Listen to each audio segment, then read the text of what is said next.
Bonjour tout le monde, bienvenue sur Perle ta vie, on se retrouve pour un deuxième tuto. Alors aujourd'hui, je vais te montrer comment faire un bracelet un peu plus professionnel. L'autre jour, c'était un bracelet quand même de base, très simple, avec nœud apparent à la fin. Et aujourd'hui, on va faire un bracelet avec un nœud invisible. Alors tu vas avoir besoin de différents matériels. Moi, je vais utiliser du fil élastique, 0,5 mm. C'est plus mince que la dernière fois, mais c'est justement ça l'intérêt. Parce que là, le fil, je vais le doubler. Et comme je le double, finalement, ça va faire une double épaisseur, ça ne rentrera plus dans la perle que j'utilise si je prends un fil trop épais. Ça va pas être moins résistant, au contraire, puisque le fil sera doublé. Donc du 0,5 pour moi. Quelques perles. Moi, j'utilise des perles semi-précieuses dans des tons de rose et également des perles en cristal que je trouve très victoriennes en fait. Je vais avoir besoin aussi d'une aiguille. L'aiguille va être pour enfiler le fil, passer dans les perles après, puisque je double mon nœud, mon fil, ça va être plus facile. Tu peux utiliser ta bandelette de papier gabarit que tu as fait la dernière fois. Je te rappelle, tu mets une bandelette, tu la mets autour de ton bras pour mesurer à peu près ta taille. Ça va donner la longueur de ton bracelet approximativement. Moi, je vais plutôt utiliser un gabarit déjà fait, donc qui fait 17 cm, c'est écrit à l'intérieur, c'est à peu près la taille de mon poignet. Et je vais former mon bracelet dessus. À la fin, forcément le ciseau, ça on peut pas l'oublier, mais à la fin, ton fil pour qu'il soit invisible et que ça soit plus solide, moi j'utilise de la colle. Donc on va commencer étape par étape. Tu prends ton fil, une bonne longueur, que tu vas doubler. Donc tu attaches les deux extrémités. Je fais un nœud ici, un nœud bien simple. Celui-ci à la fin va disparaître, de toute façon on le coupera. Voilà, super. Ensuite, mon aiguille est un peu spéciale, c'est pas une aiguille avec un chat au bout, c'est une aiguille qui est ouverte. Donc, je prends mon fil et je le passe dans mon aiguille comme ceci. Voilà. Ensuite, tout simplement, je vais utiliser mon aiguille pour passer dans mes perles. Alors, je vais juste préparer le bracelet que j'aimerais faire.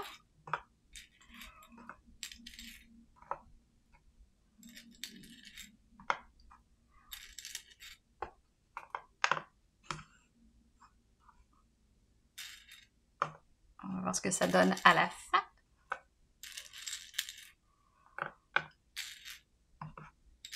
Normalement, j'ai le bon compte. J'avais préparé avant le nombre de perles que je voulais.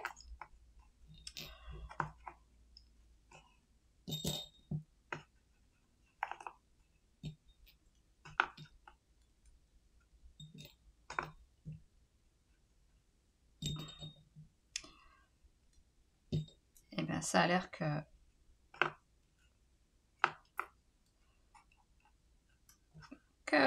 je m'étais trompée. Bon, c'est pas grave, ça va être très bien comme ça quand même, ça va être très joli aussi. Alors, j'y vais, je commence. Peu importe quelle perle je mets en premier, ça va pas changer grand chose pour le coup parce que là, je n'ai pas besoin de centrer avec cette méthode-là. L'important, c'est que le fil rentre dans une perle après pour qu'il disparaisse. Donc, peu importe où est-ce qu'il va s'arrêter, le fil, de toute façon, à la fin, on ne le verra plus.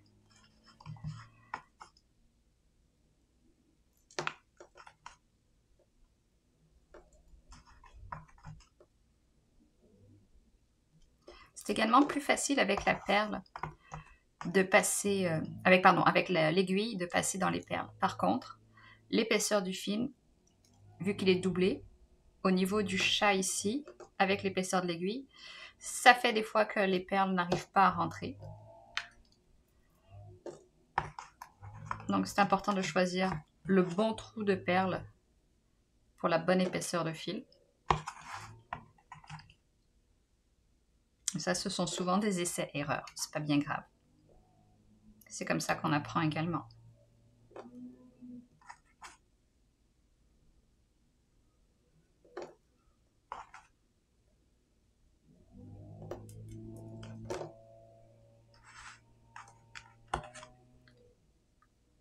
Celles-ci sont très très jolies. Je ne sais pas si tu peux voir.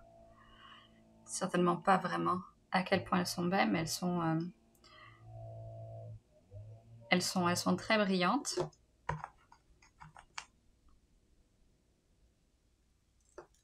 Ça donne un côté très romantique en fait. Ajouté au petit ton de rose. C'est un bracelet qui va être très doux.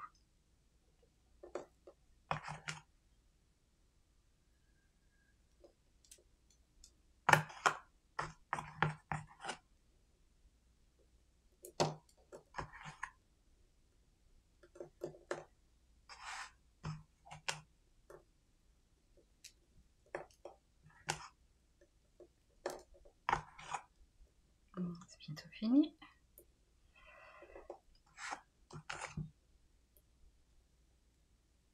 Ah, celle-ci avec plus de difficulté à passer.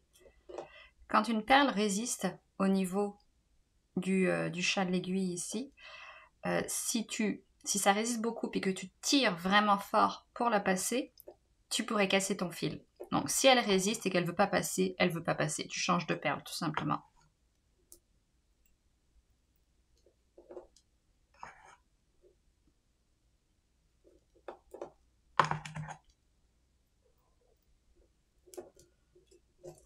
Voilà, je suis arrivée au bout. Alors, je vais enlever tout ce qui est superflu. Voilà. Là, on a le nœud qu'on avait fait tout à l'heure, ici. Et ici, on a la boucle parce que c'est ici qu'on avait doublé le nœud, doublé le fil, pardon. Alors, je vais enlever mon aiguille et je vais passer le doigt dans la boucle. C'est très facile.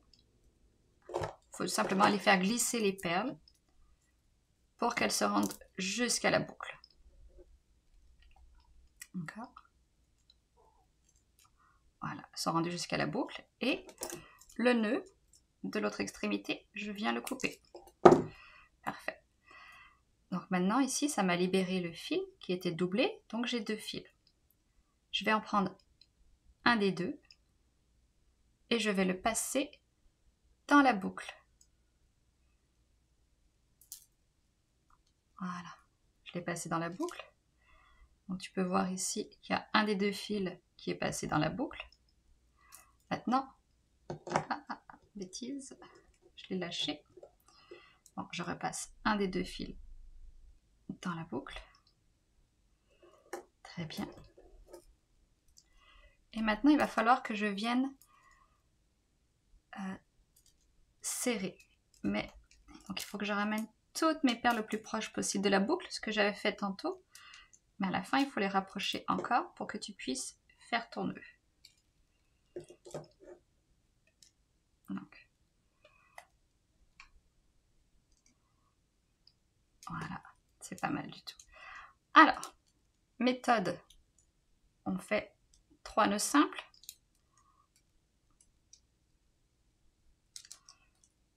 Nœud simple, comme d'habitude, je tire un peu, pas trop fort pour pas que ça brise, mais je tire un peu pour solidifier mon nœud. Un deuxième nœud, simple encore. Je tire à nouveau. Un troisième.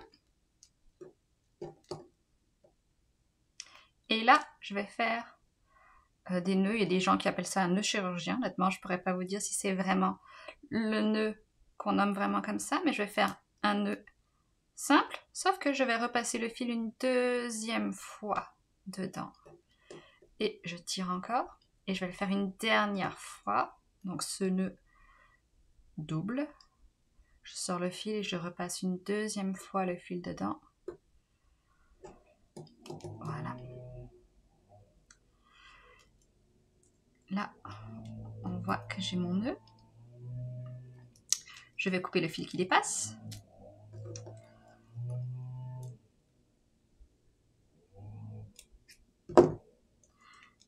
Et là, maintenant, pour que mon nœud ne soit plus apparent et qu'il soit quand même assez solide, je vais le coller. Je recherche mon nœud. Je mets un point de colle, pas trop, parce que tu ne veux pas en mettre partout sur ta perle. Et je vais le rentrer dans une des perles, une des deux. Je ne sais pas dans laquelle. Ah, voilà. Donc j'ai tiré et le nœud est rentré dans cette perle-ci.